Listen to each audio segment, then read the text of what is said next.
सोना महापात्रा ने एक बार फिर सलमान खान पर तीर चला दिया है। इस बार वजह बनी उनकी 31 साल छोटी एक्ट्रेस रश्मिका मंदना के साथ सिकंदर में कास्ट होना। सलमान ने कहा था कि जब हीरोइन को प्रॉब्लम नहीं है, हीरोइन के पापा को दिक्कत नहीं है, लोगों को क्यों दिक्कत है भाई। इस बात पर सोना ने सोशल मीडिया पर उनको भाई ऑफ टॉक्सिक मैस्कुलिनिटी कह दिया। उन्होंने लिखा, हीरोइन और हीरोइन के बाप को प्रॉब्लम नहीं है, ये क्या परमिशन कल्चर है। उनका कहना है कि सलमान जैसे लोग समझ ही नहीं रहे कि भारत बदल चुका है। सलमान के इस बयान पर कुछ लोग हंसी उड़ा रहे हैं तो कुछ उनका सपोर्ट भी कर रहे हैं। ट्रेलर लॉन्च के दौरान रश्मिका इस बात पर सिर्फ मुस्कुराई, पर सोशल मीडिया पर डिबेट गर्म हो गया है। सलमान के फैंस कह रहे हैं कि सिर्फ एक फिल्म है और लोगों को इतना सीरियस होने की जरूरत नहीं है, जबकि कुछ लोग कह रहे हैं कि बॉलीवुड को अब नए स्टैंडर्ड सेट करने चाहिए। मीनवाइल सिकंदर का ट्रेलर धमाका मचा गया और सलमान का स्वैग एक बार फिर दिख गया है। फिल्म में रश्मिका उनकी लव इंटरेस्ट का रोल निभाएगी और ये मूवी 2025 की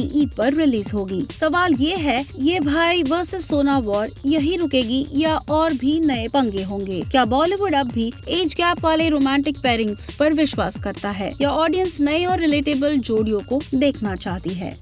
सैफ अली खान के बेटे इब्राहिम अली खान और श्रीदेवी की बेटी खुशी कपूर की फिल्म नादानिया रिलीज होते ही ट्रोल्स और मिक्स्ड रिव्यूज का शिकार हो गई। करण जौहर की प्रोडक्शन में बनी ये फिल्म नेटफ्लिक्स पर आई, लेकिन ऑडियंस ने इसे ज्यादा पसंद नहीं किया। करण ने भी न्यू कमर्स के ट्रोल पर अपनी बात रखी थी, लेकिन अब एक्टर डायरेक्टर गिप्पी ग्रेवाल उनके सपोर्ट में आए हैं। अकाल के ट्रेलर लॉन्च पर गिप्पी ने कहा कि क्रिटिसिज्म और डाउट नए एक्टर्स के साथ हमेशा होता है, लेकिन इसका मतलब ये नहीं कि उन्हें अंडर एस्टिमेट किया जाए। उन्होंने अपनी फिल्म कैरी ऑन जट्टा का एग्जाम्पल दिया, जिसमें लोगों ने शुरू में डाउट किया था, पर फिर भी उसने 100 करोड़ क्लब ज्वाइन कर लिया। गिप्पी ने कहा, इब्राहिम और खुशी नए हैं, उन्हें एक चांस मिलना चाहिए। जब सैफ अली खान की पहली फिल्म आई थी तब भी लोगों ने उन्हें जज किया था, पर आज देखो उनका लेवल क्या है। ये सब पार्ट ऑफ लाइफ है। जो आज ट्रोल हो रहा है, कल उसी को लोग सिर पर बैठा देंगे। उनका मानना है कि नए एक्टर्स को समय के साथ सुधार करने का मौका मिलना चाहिए, क्योंकि इंडस्ट्री सिर्फ एक्सपीरियंस से ही ग्रो करती है। करण जौहर भी पहले कह चुके हैं कि उन्हें उन लोगों पर तरस आता है जो नए एक्टर्स को बिना वजह ट्रोल करते हैं। गिप्पी का कहना है कि नेगेटिव कमेंट्स को लेकर ज्यादा सीरियस होने की जरूरत नहीं, बल्कि सिर्फ आगे बढ़ना चाहिए।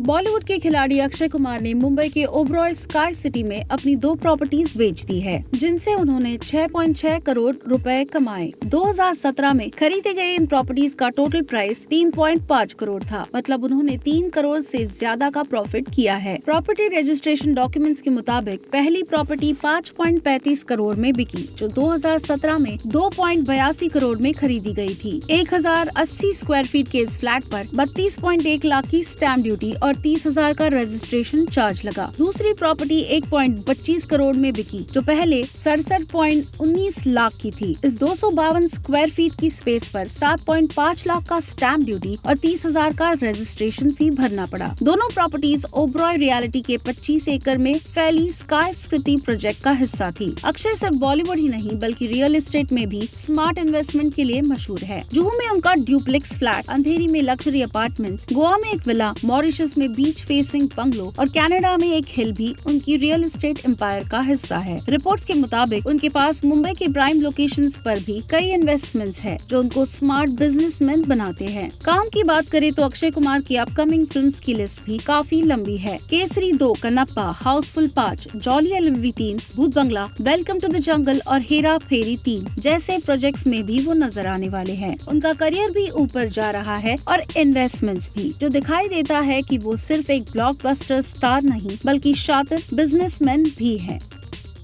करण जौहर ने एक रीसेंट इंटरव्यू में कार्तिक आर्यन पर एक छुपा हुआ ताना मार दिया, जो फैंस के बीच एक नया डिस्कशन पॉइंट बन गया। उनका कहना था कि कुछ एक्टर्स फ्रेंचाइजेस स्टील कर रहे हैं, जो लोगों ने डायरेक्टली भूल भुलैया से जोड़ दिया, क्योंकि कार्तिक ने अक्षय कुमार के आइकॉनिक रोल को टेक ओवर किया था। करण ने बॉलीवुड के लेगेसी फैमिलीज खान और कपूर को ओजी बताया और कहा कि उनका इन्फ्लुएंस इंडस्ट्री में हमेशा रहेगा। ये स्टेटमेंट भी लोगों ने नेपोटिज्म डिबेट से जोड़ दिया, क्योंकि कार्तिक आर्यन एक आउटसाइडर है और उन्होंने अपनी जगह बिना किसी फिल्मी बैकग्राउंड के बनाई है। सोशल मीडिया पर इस बात पर मिक्स्ड रिएक्शंस आए। कुछ लोगों ने कहा कि पापा जौहर फिर से नेपोटिज्म को ग्लोरीफाई कर रहे हैं, जबकि दूसरे लोगों ने माना कि फ्रेंचाइजीज का असली चार्म उनके ओरिजिनल एक्टर्स के साथ ही होता है। कार्तिक ने अभी तक इस पर कोई रिएक्शन नहीं दिया है, लेकिन फैंस उनके सपोर्ट में आ गए हैं। उनका कहना है कि इंडस्ट्री का एवोल्यूशन सिर्फ लेगेसी स्टार्स के आसपास नहीं घूमता, बल्कि नए एक्टर्स भी इक्वली डिजर्विंग होते हैं। इससे पहले भी करण और कार्तिक के बीच टेंशन की न्यूज आई थी, जब कार्तिक को दोस्ताना 2 से निकाल दिया गया था। अब ये लेटेस्ट कमेंट सिर्फ एक कैजुअल ओपिनियन था या एक और इनडायरेक्ट डिग, ये तो टाइम ही बताएगा। करण जौहर के मुताबिक कपूर और खान